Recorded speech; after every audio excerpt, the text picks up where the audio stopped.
Hello students, कैसे हैं आप लोग। चलिए, उम्मीद है कि आप लोग ठीक होंगे। कोरोना केस भी धीरे धीरे कम हो रहा है। उम्मीद है आप लोग का ऑफलाइन क्लास जल्द ही स्टार्ट हो जाएगा, है ना। अभी लगन का मौसम भी चालू हो गया है, तो बाहर में डीजे बज रहा है। थोड़ा थोड़ा अगर उसका साउंड आ जाएगा तो आप लोग ध्यान को भटकाइएगा मत, पढ़ाई में ध्यान रखिएगा। तो चलिए, हम लोग पॉलीमर पढ़ रहे थे, पॉलीमर का क्लासिफिकेशन। 2 वीडियो आप लोग को इसमें हम अपलोड कर चुके हैं, ये हमारा तीसरा वीडियो है। आज हम लोग पढ़ेंगे इंटरमोलिकुलर फोर्स के आधार पर पॉलीमर का क्लासिफिकेशन।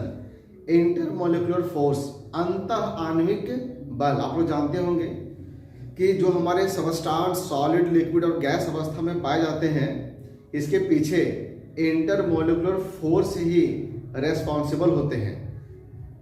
सॉलिड में ये इंटरमोलिकुलर फोर्स काफ़ी मजबूत होते हैं, स्ट्रांग होते हैं। गैस में बहुत ही वीक होते हैं, और लिक्विड में इन दोनों के बीच बीच में होते हैं, इंटरमीडिएट। इंटरमोलिकुलर फोर्स के कुछ प्रकार को भी आप लोग जानते होंगे, जैसे हाइड्रोजन बॉन्ड, डायपोल इंटरेक्शन और वंडरवाल फोर्स, है ना। हम लोग क्लास में काफ़ी इनकी चर्चा कर चुके हैं। आपको ये भी पता होगा कि इन तीनों में हाइड्रोजन बॉन्ड मजबूत होता है, इससे कमजोर होता है डायपोल इंटरेक्शन, और सबसे कमजोर होता है वंडरवाल फोर्स। ध्यान रहे स्टूडेंट्स, ये तीनों केमिकल बॉन्ड नहीं है ना। ये इलेक्ट्रॉन के लॉस या गेन या शेयरिंग से बॉन्ड नहीं बनते हैं, ठीक है। तो इंटरमोलिकुलर फोर्स के आधार पर पॉलीमर को 4 प्रकार से बांटा गया है: एलास्टोमर्स, फाइबर्स, थर्मोप्लास्टिक्स और थर्मोसेटिंग पॉलीमर।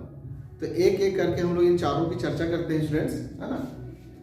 सबसे पहले हम लोग एलास्टोमर के बारे में जानेंगे। एलास्टोमर वैसे पॉलीमर को कहा जाता है जो रबर की तरह होते हैं। मतलब आप लोग जानिएगा कि रबर को ही, जितने भी रबर हैं सब वो एलास्टोमर के कैटेगरी में आएंगे, है ना। एलास्टोमर्स के पास इलास्टिक प्रॉपर्टी भी होता है। इलास्टिक प्रॉपर्टी, प्रत्यास्थता का गुण हिंदी में कहते हैं। इलास्टिक प्रॉपर्टी का मतलब होता है कि जैसे हम लोग रबर को क्या करते हैं बच्चों, खींचते हैं तो रबर खिंचा जाता है।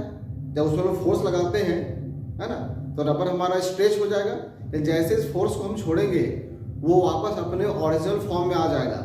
तो इस गुण को ही कहा जाता है इलास्टिसिटी। तो जितने भी इलास्टोमर्स होते हैं उनके पास इलास्टिसिटी का प्रॉपर्टी होता है, मतलब फोर्स लगा करके उसको हम खींच सकते हैं, और जैसे फोर्स को हम रिड्यूस करेंगे, हटाएंगे, वो वापस अपने ओरिजिनल फॉर्म में आ जाएंगे, ठीक है। इलास्टोमर में पॉलीमर के जो चेन होते हैं, इलास्टोमर्स में पॉलीमर के जो चेन होते हैं, उनके बीच में जो इंटरमोलिकुलर फोर्स काम करता है वो सबसे कमजोर वंडरवाल फोर्स होता है, ठीक है। तो यहाँ लिखा हुआ है कि in elastomers the polymer chains are held together, है ना। ये पॉलीमर का हमारा एक चेन हुआ, ये पॉलीमर का दूसरा चेन, ये तीसरा चेन है। तो इन चेन के बीच में ये चेन एक दूसरे को जिस फोर्स से अट्रैक्ट करेंगे वो फोर्स हमारा कौन सा होगा बच्चों? वंडरवाल्स फोर्स। और एक ऐसा फोर्स होता है वीकेस्ट, जिसको आप याद रखिएगा। अगर पूछेगा कि which of the following polymer has weakest intermolecular force, तो आप क्या टिक मारोगे? इलास्टोमर्स, ठीक है।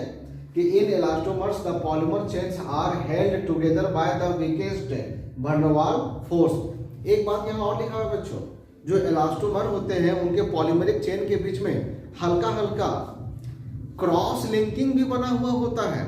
ये क्रॉस लिंकिंग बहुत ही कम मात्रा में होते हैं।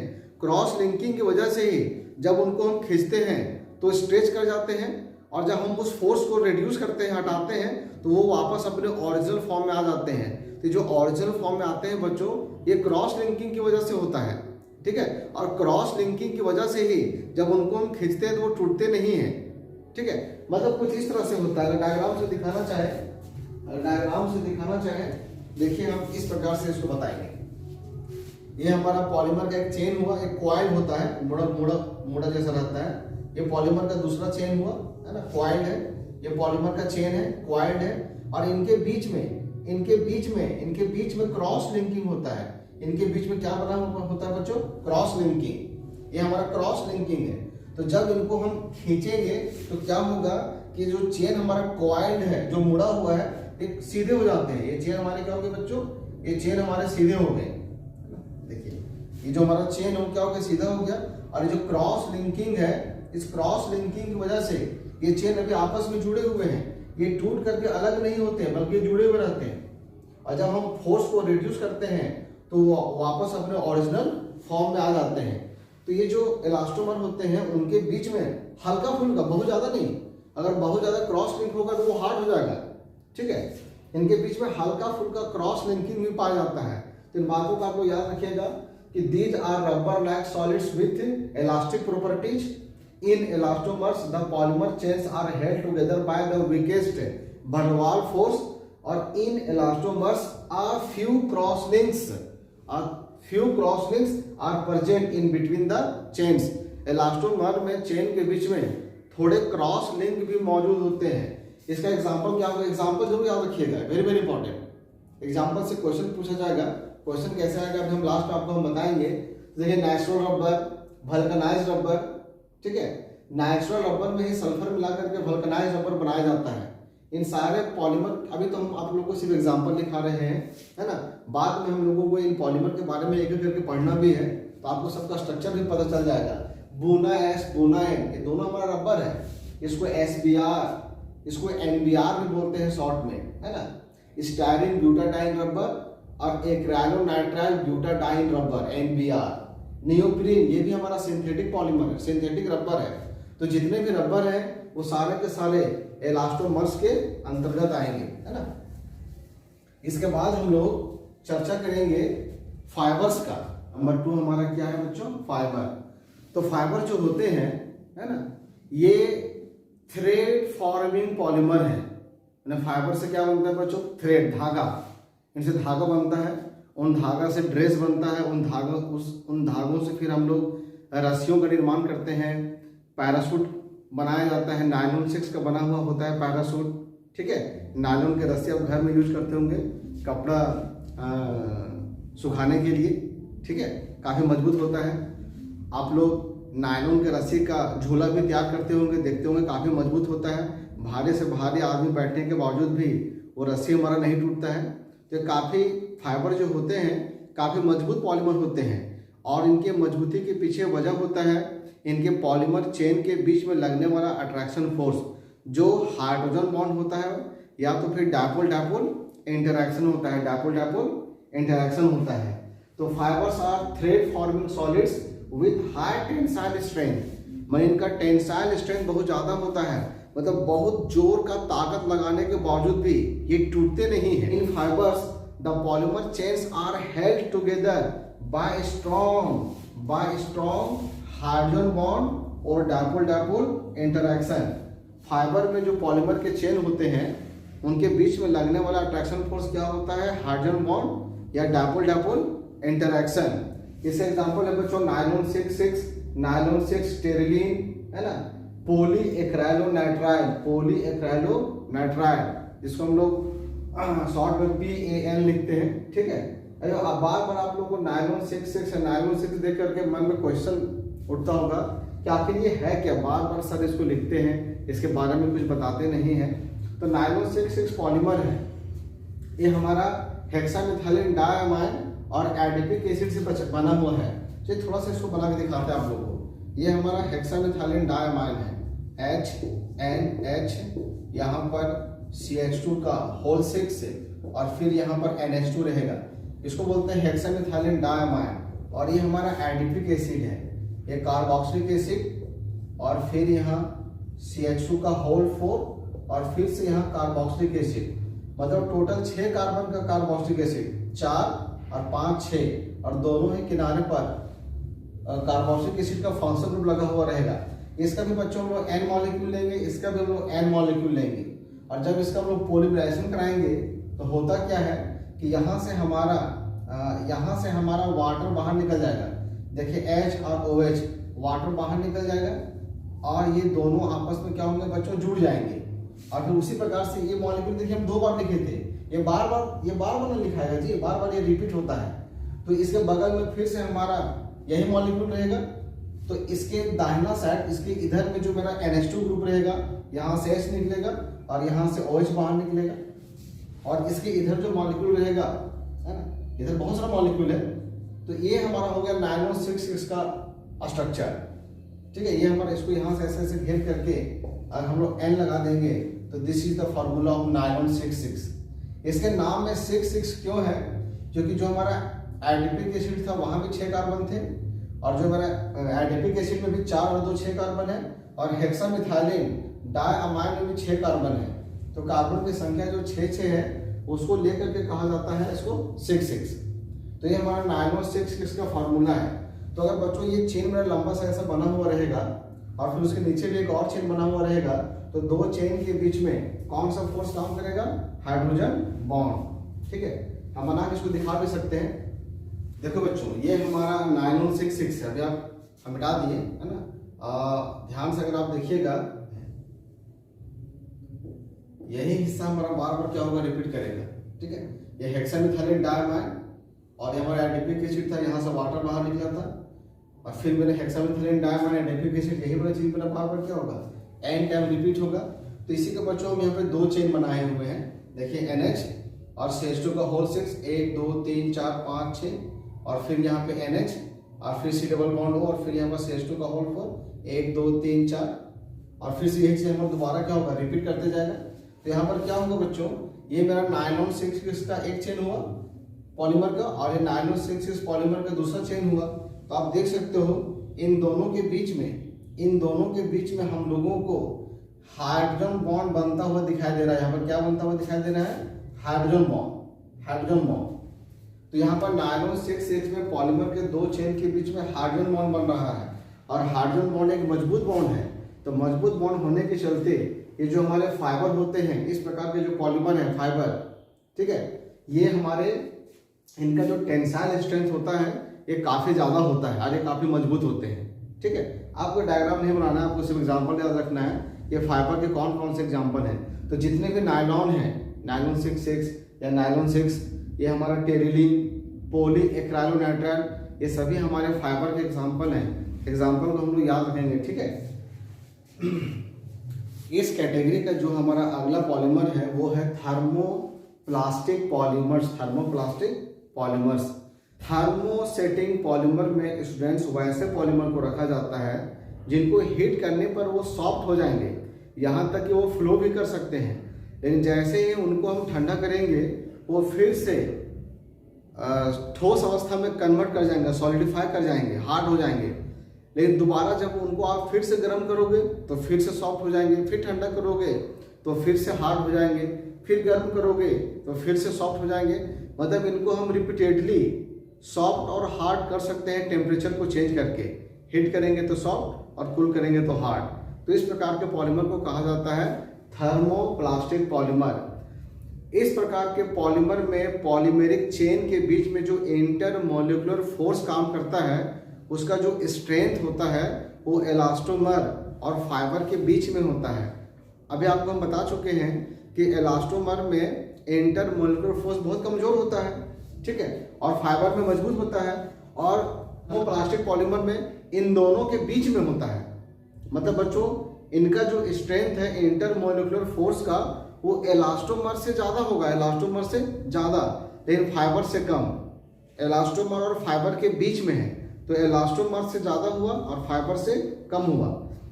इसमें जो इसके अंतर्गत जो पॉलीमर रखे जाते हैं वो सारे हमारे पॉलीथीन हैं, मतलब प्लास्टिक टाइप के मटेरियल, जैसे हमारा पॉलीथीन या इसको पॉलीइथाइलिन भी कहा जाता है, पॉलीफिनाइल क्लोराइड है ना, पॉलीप्रोपीन और पॉलीस्टाइरीन। ये जितने भी प्लास्टिक टाइप के पॉलीमर हैं इनको हम लोग थर्मोप्लास्टिक पॉलीमर के अंतर्गत रखते हैं। ठीक है, आप इंटरमोलिकुलर फोर्स का स्ट्रेंथ का ऑर्डर याद रखिएगा। सबसे कमजोर किस में होगा? इलास्टोमर में। उससे मजबूत किस में होगा? थर्मोप्लास्टिक में। और इससे भी मजबूत किस में होगा? फाइबर में। हमारा जो चौथा कैटेगरी है वो है थर्मोसेटिंग पॉलीमर। थर्मोसेटिंग पॉलीमर एक प्रकार के क्रॉस लिंक्ड पॉलीमर है। क्रॉस लिंकिंग की वजह से ये काफी मजबूत होते हैं और हार्ड भी होते हैं। ठीक है, जब इनको हम हीट करेंगे तो ये सॉफ्ट नहीं होते हैं, क्योंकि इनको हीट करने से इनके बीच में और क्रॉस लिंकिंग बन जाता है। पहले से इनमें क्रॉस लिंकिंग है, लेकिन जब इनको हम हीट करेंगे तो और इसमें क्रॉस लिंकिंग डेवलप कर जाएगा। हीट करने से क्रॉस लिंकिंग की मात्रा और बढ़ जाएगी। तो क्रॉस लिंकिंग बढ़ने की वजह से ये सॉफ्ट नहीं होते हैं, मैंने हीट करने पर ये मतलब जल जाते हैं, लेकिन ये सॉफ्ट नहीं होंगे, मुलायम कभी नहीं होंगे और हार्ड हो जाएंगे। जैसे हमारा जो स्विच बोर्ड आता है बच्चों, स्विच बोर्ड बोलते हैं, जो इलेक्ट्रिकल स्विच है, आप देखते हैं कि वो हार्ड होता है। ये कभी कभी वो जो स्विच होता है स्पार्क करने की वजह से वो जल जाता है, लेकिन जो जल जाता है वो और कठोर हो जाता है। जो जल जाता है वो और क्या हो जाता है, और कठोर हो जाता है, क्योंकि हीट करने पर इसमें क्रॉस लिंकिंग और ज़्यादा बनने लगता है, इस वजह से वो सॉफ्ट नहीं करते हैं। तो these are cross link polymers, these polymers undergo extensive cross linking on heating. माने इस प्रकार के पॉलीमर को अगर हम हीट करेंगे तो उनमें क्रॉस लिंकिंग और ज़्यादा बनने लगेगा, एंड हेंस डू नॉट सॉफ्टेन, और इसलिए वो मुलायम नहीं होते हैं। इनका एग्जांपल है बैकेलाइट। बैकेलाइट वही हमारा इलेक्ट्रिकल जो स्विच है, जो हमारा कंघी है, अटैची वगैरह का जो हैंडल होता है, ये बैकेलाइट का बना हुआ होता है। फिर हम लोग जब सब्जी बनाते हैं तो सब्जी को ढकने के लिए जो हमारा ढक्कन आता है, उसके ऊपर में एक रबर टाइप का पकड़ने के लिए बना हुआ होता है, वो हमारा बैकेलाइट का बना हुआ होता है। देखिए पूरा वो एल्युमिनियम का जो ढक्कन है ना, वो पूरा हीट हो जाता है, लेकिन वो जो रबड़ है उसके ऊपर लगा हुआ है ना, वो देखिए वो बिल्कुल भी हीट नहीं होता है और वो गलता भी नहीं है, वो बैकेलाइट का बना हुआ होता है। फिर हमारा यूरिया फॉर्मल्डिहाइड रेसिन, रेसिन का मतलब पॉलीमर ही होता है, मैंने यूरिया और फॉर्मल्डिहाइड से बने हुए जो पॉलीमर होते हैं, है ना, ये जो हमारे एक क्रॉकरी होता है, प्लास्टिक का बना हुआ होता है। जब आप दुकान में जाते होंगे लेने के लिए तो दुकानदार उसको पटक के दिखाता होगा जमीन में, देखिए कितना मजबूत है, ये टूटता नहीं है। ये इसी प्रकार के यूरिया फॉर्मल्डिहाइड पॉलीमर से बने हुए होते हैं। अनब्रेकेबल क्रॉकरी, ना टूटने वाले बर्तन, ये काफ़ी मजबूत होते हैं। तो बच्चों अगर हम लोग इंटरमोलिकुलर फोर्स के आधार पर ये पॉलीमर का जो हम लोग 4 कैटेगरी पढ़े हैं, इलास्टोमर्स, फाइबर्स, थर्मोप्लास्टिक और थर्मोसेटिंग पॉलीमर, अगर इन चारों का इंटरमोलिकुलर फोर्स का स्ट्रेंथ का अगर हम ऑर्डर लिखें, देखिए ऑर्डर ये आएगा, order of strength of intermolecular force. तो सबसे मजबूत किसमें होगा बच्चों, थर्मोसेटिंग पॉलीमर में। इससे कमजोर किसमें होगा, फाइबर्स में। इससे कमजोर किसमें होगा हमारा, थर्मोप्लास्टिक पॉलीमर में। सबसे कमजोर किसमें होगा, इलास्टोमर में। ये जो हमारा इंटरमोलिकुलर फोर्स का जो ऑर्डर है इन चारों पॉलीमर में, इसको याद रखिएगा। इस पे देखिए आपको इस प्रकार से क्वेश्चन पूछेगा,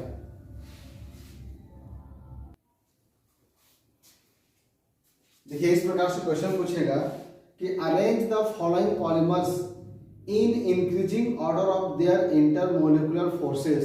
निम्नलिखित पॉलीमर को इंटरमोलिकुलर फोर्स के स्ट्रेंथ के बढ़ते हुए क्रम में सजाएं। और आपको नंबर 1 में 3 पॉलीमर दिया हुआ है, नायलॉन 6, ब्यूना एस और पॉलीथीन। और नंबर 2 में भी दिया हुआ है 3 पॉलीमर, नायलॉन 6, नियोप्रीन, पीवीसी। तो यहाँ पे हमारा थर्मोसेटिक पॉलीमर का एग्जाम्पल नहीं है ना, हमारे पास ये 3 कैटेगरी के पॉलीमर दिए हुए बच्चों, फाइबर, थर्मोसेटिक पॉलीमर और इलास्टोमर। ठीक है, तो देखिए हमको नंबर 1 में अरेंज करना है हमको इंटरमोलिकुलर फोर्स के स्ट्रेंथ के बढ़ते हुए क्रम में। तो देखिए सबसे ज्यादा इंटरमोलिकुलर फोर्स किसमें होगा, फाइबर में। तो आप पहचानिए कि इन तीनों में हमारा फाइबर कौन है। ठीक है, ये इलास्टोमर हमारे क्या होते हैं, रबर, थर्मोप्लास्टिक हमारे प्लास्टिक है और फाइबर हमारे नायलॉन है। तो इन तीनों में हमारा रबर कौन है, ब्यूनाएस रबर है।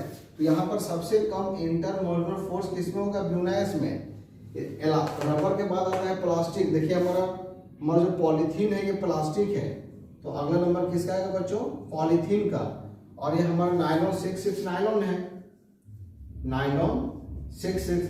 इस प्रकार से इन तीनों को हम लोग इंटरमोलिकुलर फोर्स के अकॉर्डिंग अरेंज कर दिए। आपको ऑब्जेक्टिव क्वेश्चन भी पूछ सकता था कि इन तीनों में से इंटरमोलिकुलर फोर्स सबसे मजबूत किस में होगा, तो इसको टिक मारते हैं। सबसे कमजोर पूछता तो इसको टिक मारते हैं। अब हमको नंबर 2 को अरेंज करना है। चलिए आप लोग खुद से अरेंज कीजिए नंबर 2।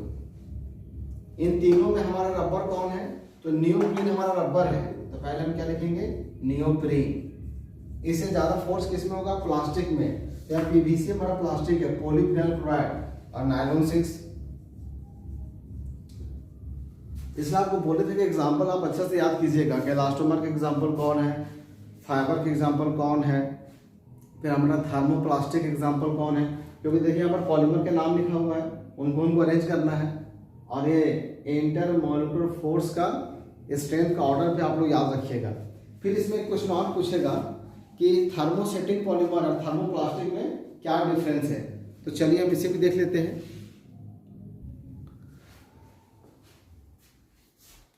तो थर्मोप्लास्टिक पॉलीमर और थर्मोसेटिंग पॉलीमर में क्या डिफरेंस है, ये सब्जेक्टिव एग्जाम के लिए इंपॉर्टेंट क्वेश्चन है ना।